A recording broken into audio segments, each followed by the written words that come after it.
من به دیالوگی که تو قهوه تلخ با هم داشتیم، اون نقشی که شما داشتی لطفعلی خان زند و اون دیالوگی که گفتی و بعد همه اون درباری ها پشت رقصیدن، این رقص گله گورکا، یادته؟ بترسید از خونی که به ناحق ریخته شود، بترسید از مالی که به زور ستانده شود.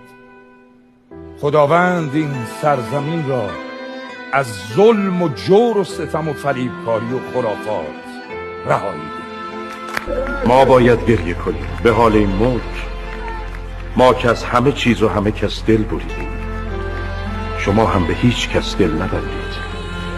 بترسید از مالی که به زور ستانده شود، بترسید از خونی که به ناحق ریخته شود، بترسید از آهی که از ته دل کشیده شود.